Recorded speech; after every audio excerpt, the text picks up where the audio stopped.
Welcome to another episode of Mike Reads. Tonight we'll be continuing our series on Adam Smith's The Wealth of Nations with our third read in Book 5, Chapter 1, Part 3. Chapter 1 is entitled Of the Expenses of the Sovereign or Commonwealth, and Part 3 is entitled Of the Expense of Public Works and Public Institutions. Part 3 is broken up into several articles. They're all very long, so we're going to be breaking this up into multiple reads. I'll let you know when, throughout the read, we get to the beginning or end of an article. Right now, we are in the middle of Article 1, and that, again, is broken up into several parts. So without further ado, we're going to actually rewind one paragraph and overlap our previous read. Without further ado,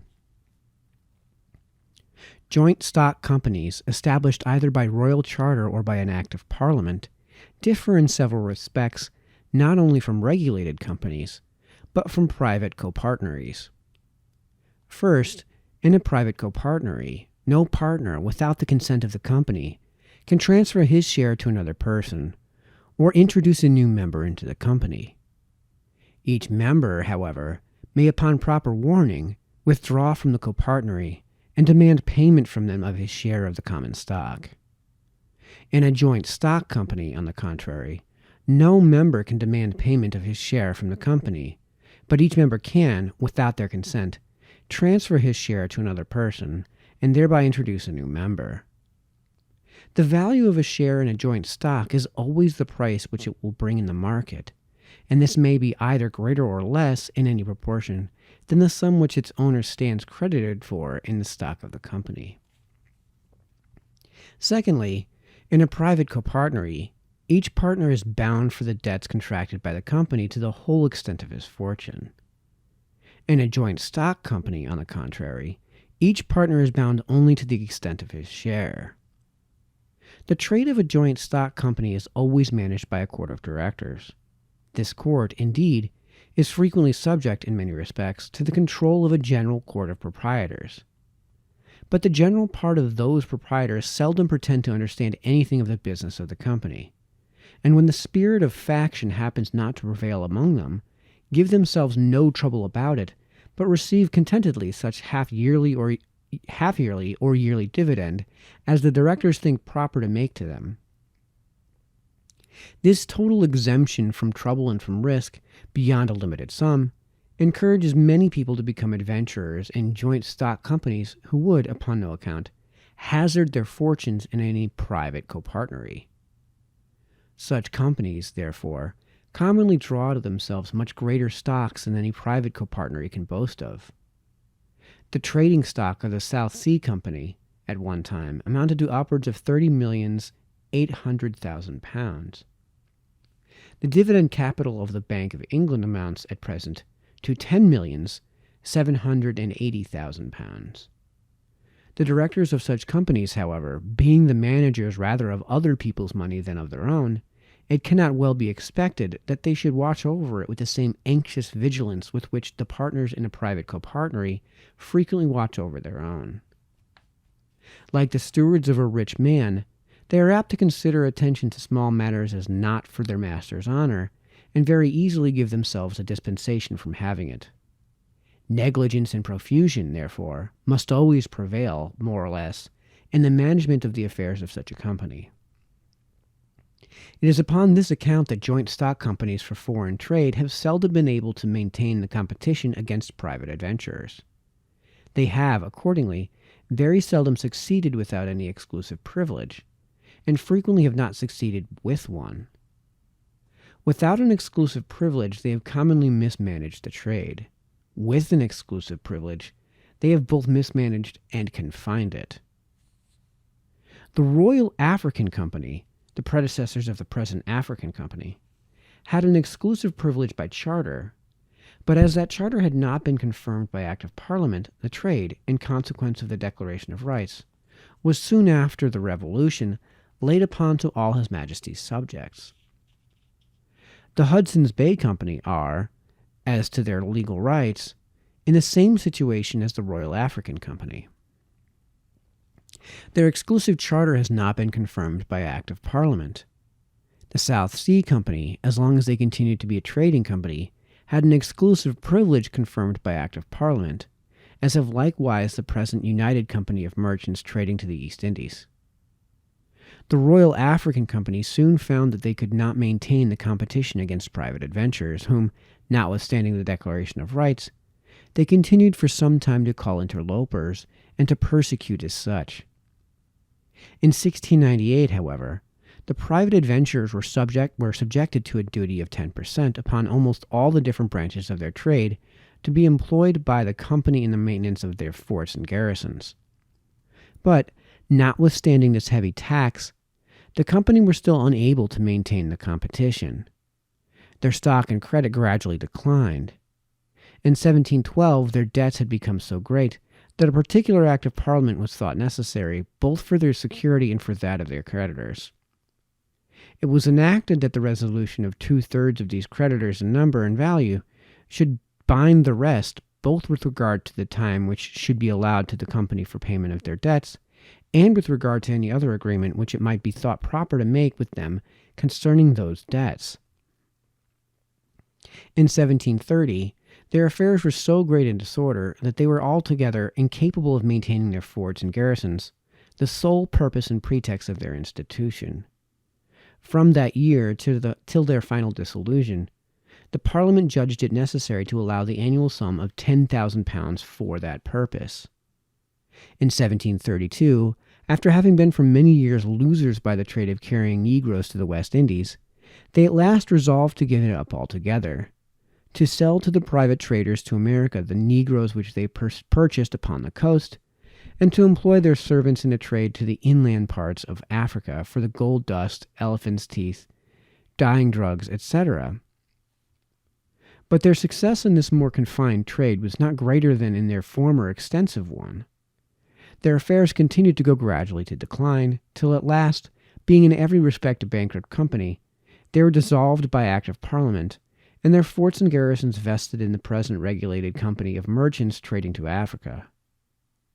Before the erection of the Royal African Company, there had been 3 other joint stock companies successively established, one after another, for the African trade. They were all equally unsuccessful. They all, however, had exclusive charters which, though not confirmed by Act of Parliament, were in those days supposed to convey a real exclusive privilege. The Hudson's Bay Company, before their misfortunes in the late war, had been much more fortunate than the Royal African Company. Their necessary expense was much smaller. The whole number of people whom they maintain in their different settlements and habitations, which they have honored with the name of forts, is said not to exceed 120 persons. This number, however, is sufficient to prepare beforehand the cargo of furs and other goods necessary for loading their ships, which, on account of the ice, can seldom remain above 6 or 8 weeks in those seas. This advantage of having a cargo ready prepared could not for several years be acquired by private adventurers, and without it there seems to be no possibility of trading to Hudson's Bay. The moderate capital of the company, which, it is said, does not exceed £110,000, may besides be sufficient to enable them to engross the whole, or almost the whole, trade and surplus produce of the miserable, though extensive country, comprehended within their charter. No private adventurers, accordingly, have ever attempted to trade that country in competition with them. This company, therefore, have always enjoyed an exclusive trade in fact, though they may have no right to it in law. Over and above all this, the moderate capital of this company is said to be divided among a very small number of proprietors. But a joint stock company, consisting of a small number of proprietors with a moderate capital, approaches very nearly to the nature of a private copartnery, and may be capable of nearly the same degree of vigilance and attention. It is not to be wondered at, therefore, if, in consequence of these different advantages, the Hudson's Bay Company had, before the late war, been able to carry on their trade with a considerable degree of success. It does not seem probable, however, that their profits ever approached to what the late Mr. Dobbs imagined them. A much more sober and judicious writer, Mr. Anderson, author of The Historical and Chronological Deduction of Commerce, very justly observes that upon examining the accounts which Mr. Dobbs himself has given for several years together, of their exports and imports, and upon making proper allowances for their extraordinary risk and expense, it does not appear that their profits deserve to be envied, or that they can much, if at all, exceed the ordinary profits of trade. The South Sea Company had never had any forts or garrisons to maintain, and therefore were entirely exempted from one great expense, to which other joint stock companies for foreign trade are subject. But they had an immense capital dividend among an immense number of proprietors. It was naturally to be expected, therefore, that folly, negligence, and profusion should prevail in the whole management of their affairs. The knavery and extravagance of their stock-jabbing projects are sufficiently known, and the explication of them would be foreign to the present subject. Their mercantile projects were not much better conducted.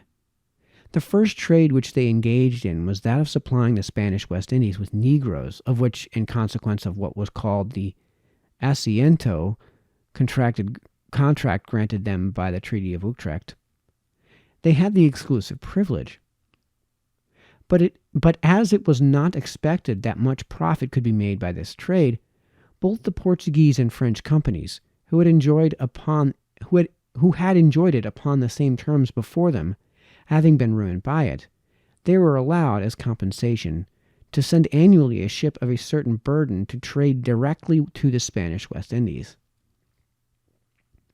Of the 10 voyages which this annual ship was allowed to make, they are said to have gained considerably by one, that of the Royal Caroline in 1731, and to have been losers, more or less, by almost all the rest. Their ill success was imputed by their factors and agents to the extortion and oppression of the Spanish government, but was, perhaps, principally owing to the profusion and depredations of those very factors and agents, some of whom are said to have acquired great fortunes even in 1 year. In 1734, the company petitioned the king that they might be allowed to dispose of the trade and tonnage of their annual ship on account of the little profit which they made by it, and to accept of such equivalent as they could obtain from the King of Spain. In 1724, this company had undertaken the whale fishery. Of this, indeed, they had no monopoly. But as long as they carried it on, no other British subjects appear to have engaged in it. Of the 8 voyages which their ships made to Greenland, they were gainers by one and losers by all the rest. After their 8th and last voyage, when they had sold their ship's stores and utensils, they found that their whole loss upon this branch, capital and interest included, amounted to upwards of £237,000. In 1722, this company petitioned the Parliament to be allowed to divide their immense capital of more than £33,800,000, the whole of which had been lent to government, into 2 equal parts. The one half, or upwards of £16,900,000, to be put upon the same footing with other government annuities, and not to be subject to the debts contracted or losses incurred by the directors of the company in the prosecution of their mercantile projects, the other half to remain, as before, a trading stock, and to be the subject of those debts and losses. The petition was too reasonable not to be granted. In 1733, they again petitioned the Parliament that 3/4 of their trading stock might be turned into annuity stock, and only 1/4 remain as trading stock, or exposed to the hazards arising from the bad management of their directors. But their annuity and trading stocks had, by this time, been reduced more than 2 millions each by several different payments from government, so that this fourth only amounted to £3,662,784, 8 shillings and 6 pence. In 1748, all the demands of the company upon the King of Spain, in consequence of the Asiento contracted, were, by the Treaty of Aix-la-Chapelle, given up for what was supposed an equivalent. An end was put to their trade with the Spanish West Indies, The remainder of their trading stock was turned into an annuity stock, and the company ceased in every respect to be a trading company. It ought to be observed that in the trade which the South Sea Company carried on by means of their annual ship, the only trade by which it ever was expected that they could make any considerable profit, they were not without competitors, either in the foreign or in the home market.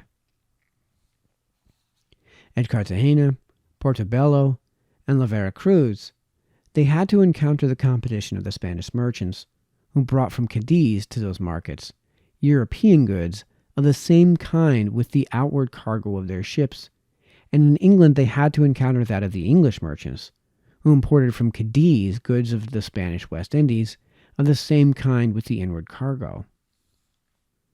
The goods both of the Spanish and English merchants, indeed, were perhaps subject to higher duties. But the loss occasioned by the negligence, profusion, and malversation of the servants of the company had probably been a tax much heavier than all those duties.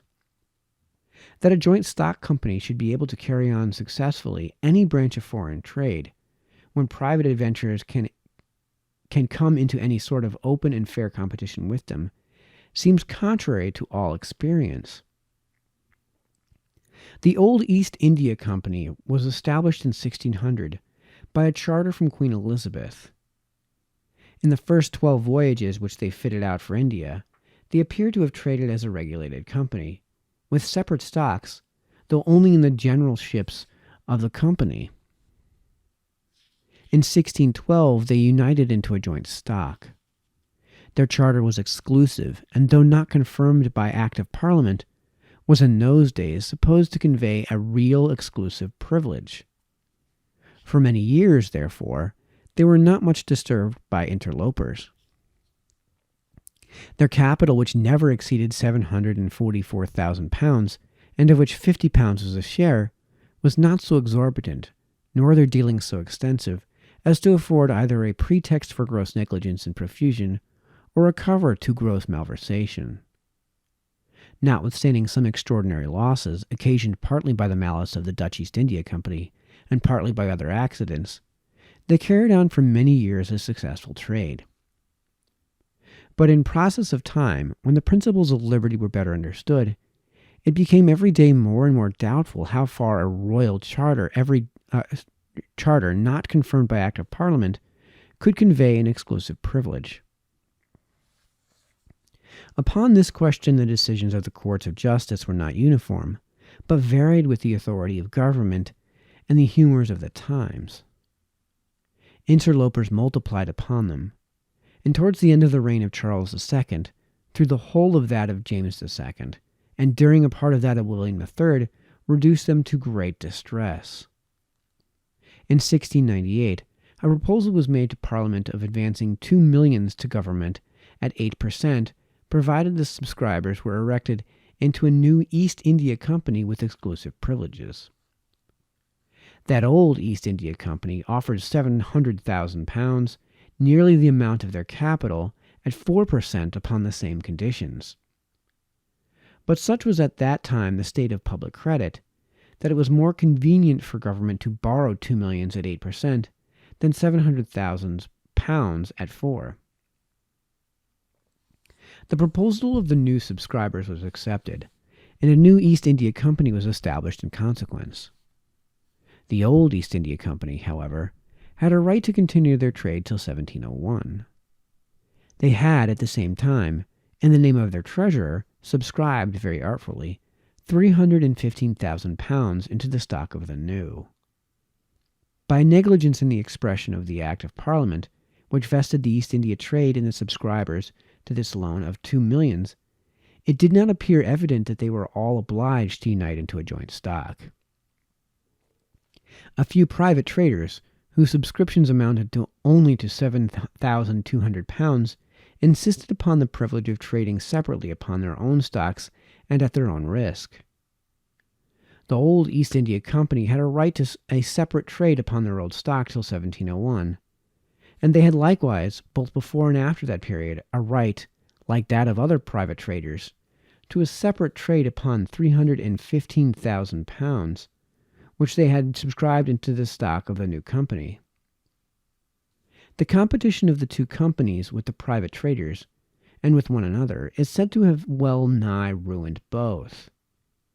Upon a subsequent occasion, in 1730, when a proposal was made to Parliament for putting the trade under the management of a regulated company, and thereby laying it in some measure open, the East India Company, in opposition to this proposal, represented in very strong terms what had been, at this time, the miserable effects, as they thought them, of this competition. In India, they said, it raised the price of goods so high that they were not worth the buying. And in England, by overstocking the market, it sunk their price so low that no profit could be made by them. That by a more plentiful supply, to the great advantage and conveniency of the public, it must have been reduced very much the price of India goods in the English market, cannot be well doubted. But that it should have raised very much their prices in the India market seems not very probable, as the extraordinary demand which that competition could occasion must have been as a drop of water in the immense ocean of Indian commerce. The increase of demand, besides, though in the beginning it may sometimes raise the price of goods, never fails to lower it in the long run. It encourages production and thereby increases the competition of the producers who, in order to undersell one another, have recourse to new divisions of labor and new improvements of art, which might never otherwise have been thought of. The miserable effects of which the company complained were the cheapness of consumption and the encouragement given to production, precisely the two effects which it is the great business of political economy to promote. The competition, however, of which they gave this doleful account, had not been allowed to be of long continuance. In 1702, the two companies were, in some measure, united by an indenture tripartite, to which the Queen was the third party, and in 1708 they were, by Act of Parliament, perfectly consolidated into one company by their present name of the United Company of Merchants trading to the East Indies. Into this act it was thought worthwhile to insert a clause allowing the separate traders to continue their trade till Michaelmas 1711, but at the same time empowering the directors, upon 3 years' notice, to redeem their little capital of £7,200, and thereby to convert the whole stock of the company into a joint stock. By the same act, the capital of the company, in consequence of a new loan to government, was augmented from 2 millions to 3,200,000 pounds. In 1743, the company advanced another million to government, but this million being raised, not by a call upon the proprietors, but by selling annuities and contracting bond debts, it did not augment the stock upon which the proprietors could claim a dividend. It augmented, however, their trading stock, it being equally liable with the other 3,200,000 pounds to the losses sustained and debts contracted by the company in prosecution of their mercantile projects. From 1708, or at least from 1711, this company, being delivered from all competitors, and fully established in the monopoly of the English commerce to the East Indies, carried on a successful trade, and from their profits made annually a modern dividend to their proprietors.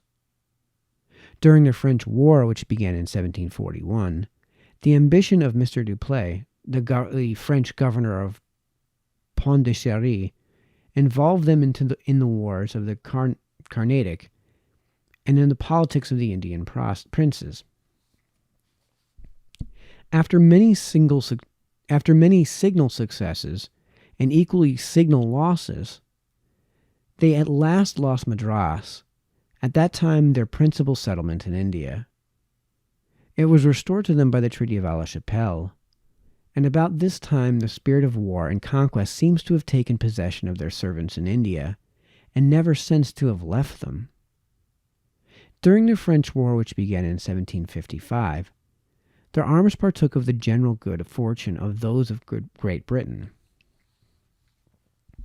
They defended Madras, took Pondicherry, recovered Calcutta, and acquired the revenues of a rich and extensive territory, amounting, it was then said, to upwards of 3 millions a year.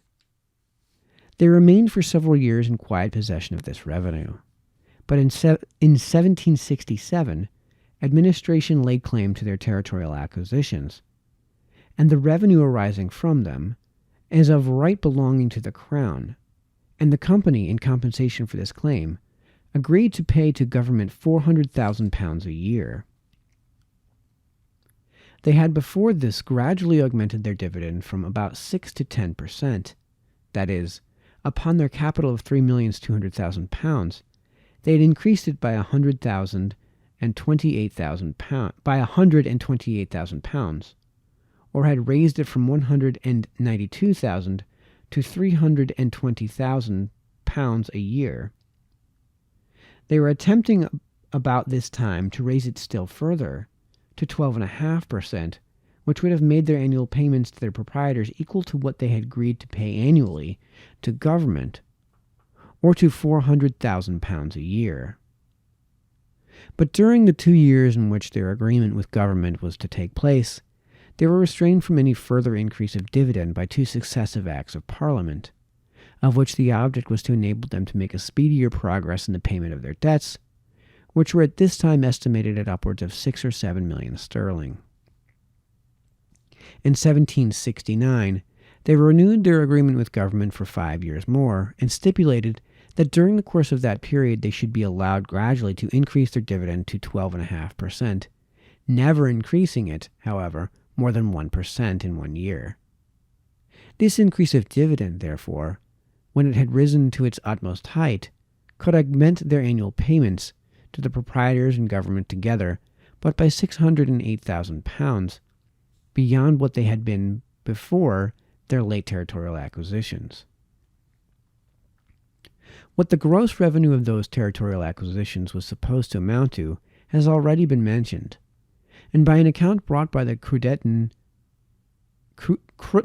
East Indiaman in 1768, the net revenue, clear of all deductions and military charges, was stated at £2,488,747. They were said at the same time to possess another revenue, arising partly from lands, but chiefly from the customs established at their different settlements, amounting to £439,000. The profits of their trade, too, according to the evidence of their chairman before the House of Commons, amounted at this time to at least £400,000 a year, according to that of their accountant, to at least £500,000, according to the lowest account, at least equal to the highest dividend that was to be paid to their proprietors. So great a revenue might have certainly afforded an augmentation of £608,000 in their annual payments, and at the same time have a large sinking fund sufficient for the speedy reduction of their debts.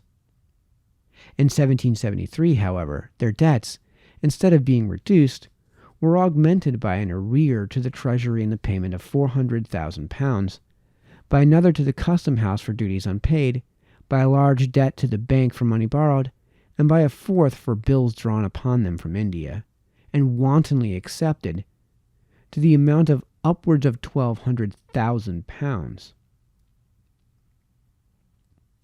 The distress which these accumulated claims brought upon them obliged them not only to reduce all at once their dividend to 6%, but to throw themselves upon the mercy of government, and to supplicate, first, a release from the further payment of the stipulated £400,000 a year, and secondly, a loan of £1,400,000 to save them from immediate bankruptcy. The great increase of their fortune had, it seems, only served to furnish their servants with a pretext for greater profusion, and to cover for greater malversation than in proportion even to that increase of fortune. The conduct of their servants in India, and the general state of their affairs both in India and in Europe, became the subject of a parliamentary inquiry, in consequence of which several very important alterations were made in the constitution of their government, both at home and abroad. In India, their principal settlements of Madras, Bombay, and Calcutta which had before been altogether independent of one another, were subjected to a governor general, assisted by a council of 4 assessors, Parliament assuming to itself the first nomination of this governor and council, who were to reside at Calcutta, that city having now become, what Madras was before, the most important of the English settlements in India. The court of the mayor of Calcutta, originally instituted for the trial of mercantile causes, which arose in the city and neighborhood, had gradually extended its jurisdiction with the extension of the empire. It was now reduced and confined to the original purpose of its institution. Instead of it, a new Supreme Court of Judicature was established, consisting of a Chief Justice and 3 judges to be appointed by the Crown. In Europe, the qualification necessary to entitle a proprietor to vote at their general courts was raised from £500, the original price of a share of stock in the company, to £1,000. In order to vote upon this qualification, too, it was declared necessary that he should have possessed it, if acquired by his own purchase, and not by inheritance for at least 1 year instead of 6 months, the term requisite before. The court of 24 directors had before been chosen annually, but it was now enacted that each director should, for the future, be chosen for 4 years, 6 of them, however, to go out of office by rotation every year, and not to be capable of being rechosen at the election of the 6 new directors for the ensuing year.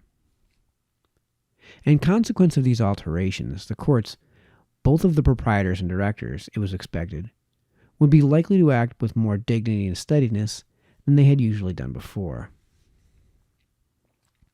But it seems impossible by any alterations to render these courts in any respect fit to govern, or even to share in the government of a great empire, because the greater part of their members must always have too little interest in the prosperity of that empire to give any serious attention to what may promote it.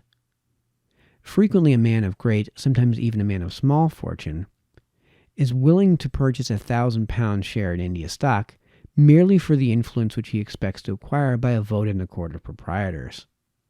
It gives him a share, though not in the plunder, yet in the employment of plunderers of India. The court of directors, though they make that appointment, being necessarily more or less under the influence of the proprietors, who not only elect those directors, but sometimes overrule the appointments of their servants in India. Provided he can enjoy this influence for a few years, and thereby provide for a certain number of his friends, he frequently cares little about the dividend, or even about the value of the stock upon which his vote is founded. About the prosperity of the great empire, and the government of which that vote gives him his share, he seldom cares at all. No other sovereigns ever were, or from the nature of things ever could be, so perfectly indifferent about the happenings or misery of their subjects, the improvement or waste of their dominions, the glory or disgrace of their administration, as, from irresistible moral causes, the greater part of the proprietors of such a mercantile company are, and necessarily must be. This indifference, too, was more likely to be increased than diminished by some of the new regulations, which were made in consequence of their parliamentary inquiry. By a resolution of the House of Commons, for example, it was declared that when the £1,400,000 lent to the company by government should be paid, and their bond debts be reduced to £1,500,000, they might then, and not till then, divide 8% upon their capital, and that whatever remained of their revenues and need profits at home should be divided into 4 parts, 3 of them to be paid into the exchequer for the use of the public, and the 4th to be reserved as a fund, either for the reduction of their bond debts, or for the discharge of other contingent exigencies, which the company might labor under. But if the company were bad stewards and bad sovereigns, when the whole of their net revenue and profits belonged to themselves, and were at their own disposal, they were surely not likely to be better when 3/4 of them were to belong to other people, and the other 1/4, though to be laid out for the benefit of the company, yet to be so under the inspection and with the approbation of other people. Okay, so we are way over our time here. So I guess I'm going to stop there, and we will continue in our next read with Book 5, Chapter 1, Part 3. I apologize for the length of this read, and the fact that we're going to have to stop kind of in an awkward position here. Unfortunately, this last paragraph is 6.5 pages long, so there doesn't seem to be a good stopping point in there. So until the next time, this has been Mike, signing off.